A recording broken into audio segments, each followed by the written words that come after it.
Assalamualaikum warahmatullahi wabarakatuh. Perkenalkan, nama saya Tribida Stuti dengan NIM B1B1230089.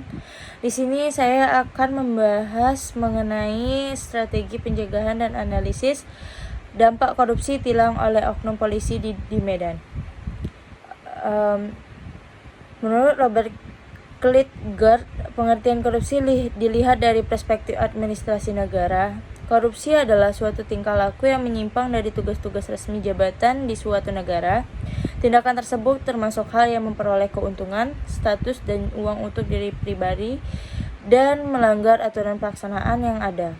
Berdasarkan laporan CPI 2024, Indonesia tidak masuk 10 negara paling korup di dunia. Namun, Indonesia masih sorotan negara dengan tingkat korupsi tinggi di Asia Pasifik.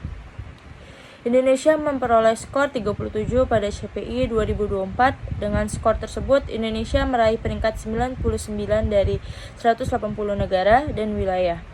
Posisi Indonesia soal bersih dari korupsi sektor publik masih lebih rendah dari Malaysia, peringkat 57, skor 50, Singapura peringkat 3, skor 84, dan juga India peringkat 96, skor 38. Dari data yang terlampir menandakan bahwa kasus korupsi di Indonesia masih sangat-sangat besar dan sangat banyak modus korupsi yang terjadi, baik itu penggelapan, pencucian uang, suap, dan lain sebagainya. Adapun rumusan masalahnya, yang pertama yaitu analisis kasus korupsi tingkat tilang polisi. Yang kedua, apa saja dampak yang ditimbulkan dari korupsi tilang polisi. Yang ketiga, strategi seperti apa yang dapat digunakan dalam upaya pencegahan korupsi tilang polisi. Baik, masuk ke pembahasan. Yang pertama, analisis kasus korupsi tilang polisi. Yang pertama, tilang polisi sesuai perundang-undangan. Prosedur penilangan yang sah di Indonesia diatur oleh Undang-Undang Nomor 22 Tahun 2009 tentang Lalu Lintas dan Angkutan Jalan atau UU LLAJ dan Peraturan Pemerintah Nomor 80 Tahun 2012. Proses ini dimulai dengan pemeriksaan kendaraan bermotor yang dapat dilakukan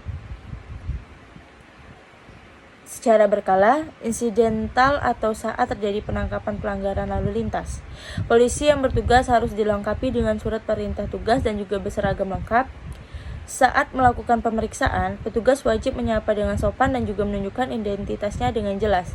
Jika ditemukan pelanggaran, polisi akan memberikan surat tilang yang berisi informasi detail tentang pelanggaran, pasal yang dilanggar, dan juga besaran denda. Yang kedua yaitu perbedaan antara suap, pungutan liar, dan gratifikasi. Suap dalam tilang adalah tindakan memberikan atau menerima sesuatu yang bernilai untuk mempengaruhi keputusan atau tindakan pejabat seperti polisi untuk menghindari atau mengurangi sanksi tilang. Perbedaan utama antara suap dengan pungutan liar adalah bahwa suap memiliki tujuan untuk mempengaruhi keputusan atau tindakan pejabat, sedangkan pungutan liar tidak memiliki tujuan seperti itu. Sementara itu, gratifikasi adalah pemberian sesuatu yang bernilai sebagai tanda terima kasih atau penghargaan atau jasa yang telah diberikan tanpa tujuan mempengaruhi keputusan atau tindakan pejabat. Dalam konteks tilang, suap dapat dianggap sebagai tindakan korupsi yang merugikan masyarakat dan melemahkan kepercayaan terhadap institusi penegak hukum. Oleh karena itu, penting untuk memahami definisi dan unsur-unsur suap untuk mencegah dan mengatasi tindakan korupsi seperti itu. Yang ketiga yaitu kasus dugaan pemerasan di Medan. Kasus dugaan pemerasan oleh oknum Polantas di Medan menjadi sorotan setelah viralnya video di media sosial.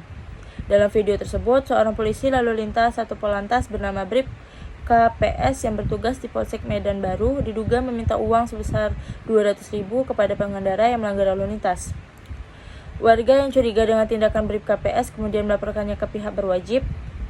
Propam Polrestabes Medan segera melakukan pemeriksaan terhadap Brib KPS. Berdasarkan hasil gelar perkara, Brib KPS ditetapkan sebagai tersangka dan dijerat dengan pasal 368 KUHP tentang pemerasan dengan ancaman hukuman 9 tahun penjara. Saat ini, Brib KPS telah ditahan untuk mempertanggungjawabkan perbuatannya. Kasus ini menunjukkan bahwa praktik korupsi seperti pemerasan masih terjadi di lingkungan kepolisian dan tindakan tegas perlu diambil untuk memberatkannya. Yang keempat yaitu analisis bukti dugaan penerimaan suap tilang. Pada tanggal 15 Maret 2025, sebuah video viral di media sosial memperlihatkan dugaan praktik suap oleh oknum polisi lalu lintas di jalan tol. Video tersebut menampilkan seorang pengemudi yang memberikan sesuatu yang diduga uang kepada petugas kepolisian setelah dihentikan karena masa berlaku STNK-nya habis. Menanggapi hal ini, Polda Metro Jaya melakukan akun resminya TMC Polda Metro di X memberikan identifikasi bahwa petugas tersebut merupakan anggota Satuan Patroli Jaya Raya atau PJR Direktorat Lalu Lintas yang memberhentikan kendaraan karena masa berlaku STNK-nya telah habis. Pihak kepolisian mengklaim bahwa petugas PJR tersebut memberikan peringatan kepada pengemudi dan juga menolak pemberian uang. Wadirlantas Polda Metro Jaya AKBP Argo Wiono juga menegaskan bahwa petugas telah melaksanakan tugasnya sesuai prosedur dan tidak ada penyalahgunaan berupa permintaan uang. Pihaknya juga telah memanggil petugas Bribka-R dan juga Brib2E untuk klarifikasi, serta mengonfirmasi kepada pengunggah video yang menyatakan bahwa video tersebut dibuat hanya untuk mencoba kamera HP dan juga meminta maaf atas polemik yang ditimbulkan. Yang keenam yaitu analisis fenomena uang damai. Fenomena uang damai dalam praktik tilang merupakan masalah klasik yang masih menghantui penegakan hukum di Indonesia. Praktik ini melibatkan pemberian sejumlah uang oleh pelanggar lalu lintas kepada petugas kepolisian sebagai imbalan agar tidak dikenakan tindakan tilang. Data dari Badan Pusat Statistik atau BPS menunjukkan bahwa sebagian besar masyarakat mengaku pernah ditawari opsi atau uang damai saat ditilang. Faktor-faktor yang mendorong terjadinya praktik ini antara lain adalah ketidakefisienan waktu, masyarakat yang tidak mau ribet dengan prosedur yang panjang, dan adanya pola pikir yang menganggap pelanggaran lalu lintas sebagai hal biasa. Selain itu, faktor ekonomi juga berperan di mana masyarakat menganggap uang damai lebih murah dibandingkan membayar denda resmi.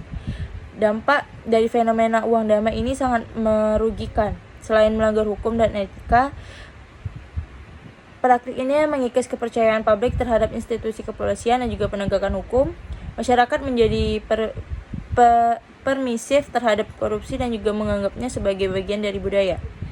Tindakan ini juga menghambat upaya menciptakan lalu lintas yang tertib dan juga aman, karena pelanggaran tidak merasa jera dan cenderung mengulangi perbuatannya. Yang terakhir yaitu faktor-faktor korupsi dalam tilang. Praktik korupsi dalam tilang polisi disebabkan oleh berbagai faktor yang saling terkait, meliputi aspek ekonomi, pengawasan, birokrasi, edukasi, dan juga sosial budaya. Gaji petugas yang relatif rendah dibandingkan dengan biaya hidup sehari-hari menjadi pemicu utama, mendorong sebagian oknum untuk mencari pendapatan tambahan melalui suap. Kelemahan dalam sistem pengawasan internal kepolisian juga memperburuk keadaan, memberikan peluang bagi petugas untuk menyalahgunakan wewenang tanpa takut tertangkap. Selain itu juga proses penyelesaian tilang yang rumit dan juga berbelit-belit mendorong masyarakat memilih jalan pintas dengan menyuap petugas. Kurangnya pemahaman masyarakat mengenai prosedur tilang dan juga kesadaran hukum juga menjadi faktor pendukung terjadinya praktik suap. Kondisi ini diperparah dengan budaya korupsi yang mengakar, di mana suap dianggap sebagai hal yang lumrah dan juga menjadi bagian prosedur standar. Yang kedua yaitu dampak korupsi dalam tilang. Yang pertama, dampak hukum. Praktik korupsi dalam tilang polisi secara langsung menabrak fondasi hukum yang seharusnya ditegakkan. Tindakan suap dan juga pemerasan oleh oknum petugas kepolisian merupakan pelanggaran terhadap berbagai undang-undang, termasuk Undang-Undang Nomor 22 Tahun 2009 tentang lalu lintas dan angkutan jalan, Undang-Undang tentang pemberantasan tindak pidana korupsi, dan juga Kitab Undang-Undang Hukum Pidana. Pelanggaran ini tidak hanya merugikan keuangan negara, tetapi juga merusak kepercayaan masyarakat terhadap institusi penegak hukum. Oknum polisi yang melakukan pelanggaran kode etik profesi dan tindak pidana korupsi jelas melanggar peraturan yang berlaku. Penegakan hukum yang tegas dan konsisten terhadap praktik korupsi dalam tilang polisi menjadi krusial untuk menjaga integritas sistem hukum dan juga memberikan efek jera kepada pelaku. Yang kedua yaitu dampak ekonomi. Praktik korupsi dalam tilang polisi meski tampak sebagai pelanggaran kecil, memiliki dampak ekonomi yang signifikan bagi negara. Uang damai yang diberikan oleh pelanggaran lalu lintas tidak masuk ke kas negara, mengurangi pendapatan yang seharusnya diperoleh dari denda tilang. Penurunan pendapatan negara dari pajak dapat menghambat pembangunan dan juga merugikan masyarakat. Korupsi dapat memperburuk keuangan negara. Selain itu, praktik suap merusak kepercayaan masyarakat terhadap penegak hukum, yang pada gilirannya dapat mengurangi kepatuhan terhadap hukum dan juga meningkatkan angka pelanggaran lalu lintas. Hal ini dapat menyebabkan kerugian ekonomi lebih lanjut akibat kecelakaan dan biaya penegakan hukum yang meningkat. Korupsi juga menghambat investasi domestik dan juga internasional. Yang ketiga yaitu dampak sosial. Korupsi dalam bentuk tilang polisi mengikis kepercayaan publik terhadap institusi kepolisian dan juga sistem penegakan hukum. Ketika masyarakat menyaksikan oknum polisi yang seharusnya menjadi penegak hukum justru lebih terlibat dalam praktik suap dan juga pemerasan, keyakinan akan integritas dan keadilan hukum menjadi luntur. Hal ini memicu ketidakpatuhan terhadap aturan lalu lintas dan juga hukum secara umum, yang pada gilirannya meningkatkan risiko kecelakaan dan juga kekacauan di jalan raya. Masyarakat cenderung merasa bahwa berurusan dengan polisi adalah sebuah tantangan yang besar yang penuh kesulitan, sehingga muncul persepsi negatif bahwa polisi adalah musuh yang menimbulkan masalah. Erosi kepercayaan ini tidak hanya merugikan institusi kepolisian, tetapi juga merusak fondasi sosial yang lebih luas, karena masyarakat kehilangan harapan terhadap kemampuan negara menegakkan keadilan. Dan terakhir yaitu dampak sosial. Pelanggaran kode etik profesi kepolisian mencerminkan kemerosotan moral dan integritas individu maupun institusi. Kode etik profesi Polri adalah pedoman perilaku yang mengatur hal-hal yang diwajibkan, dilarang, patut atau tidak patut dilakukan oleh anggota Polri. Pelanggaran terhadap kode etik ini dapat berupa tindakan tercela yang merusak kehormatan profesi, penyalahgunaan wewenang, atau perilaku yang bertentangan dengan nilai-nilai kejujuran, keadilan, dan juga kebenaran. Dampaknya tidak hanya merugikan citra kepolisian di mata masyarakat, tetapi juga mengikis kepercayaan publik terhadap penegakan hukum dan juga keadilan. Kode etik profesi Polri atau KEPP berisi norma atau aturan moral, baik tertulis maupun tidak, sebagai pedoman sikap, perilaku, dan juga perbuatan pejabat kepolisian negara Republik Indonesia dalam melaksanakan tugas, wewenang, tanggung jawab, serta kehidupan sehari-hari. KEPP berhubungan dengan etika kepribadian, kemasyarakatan, kelembagaan, dan juga kenegaraan. Tindakan korupsi seperti suap dalam tilang jelas melanggar etika kepribadian dan juga kemasyarakatan, karena cenderung mencederai nilai kejujuran, keadilan, serta tanggung jawab sebagai abdi negara. Yang terakhir, strategi upaya pencegahan korupsi tilang polisi. Yang pertama yaitu pengawasan internal atau penguatan pengawasan internal ini sangat penting dalam mencegah dan memberantas korupsi dalam tilang polisi. Peningkatan peran dan juga fungsi Propam Polri dalam mengawasi dan menindakkan pelanggaran anggota Polri dapat membantu mencegah terjadinya korupsi. Dengan pengawasan yang efektif, Propam dapat menangani kasus korupsi dalam tilang dan juga meningkatkan kepercayaan publik terhadap institusi kepolisian. Yang kedua yaitu penerapan teknologi pengawasan melalui sistem tilang elektronik atau e-tilang dan juga pemanfaatan CCTV merupakan langkah strategis untuk meminimalisir interaksi langsung antara petugas dan juga pelanggaran lalu lintas. Sistem ini bekerja dengan mendeteksi pelanggaran secara otomatis melalui kamera pengawasan yang dipasang di berbagai titik. Bukti pelanggaran berupa foto atau video akan diteruskan ke petugas di back office ETLE untuk diidentifikasi lebih lanjut. Dengan demikian, potensi terjadinya praktik pungutan liar atau pungli dapat ditekan dan juga diharapkan dapat meningkatkan disiplin berkendaraan masyarakat. E-tilang juga mendukung keamanan, ketertiban, dan keselamatan saat berkendara. Yang ketiga yaitu sosial dan edukasi.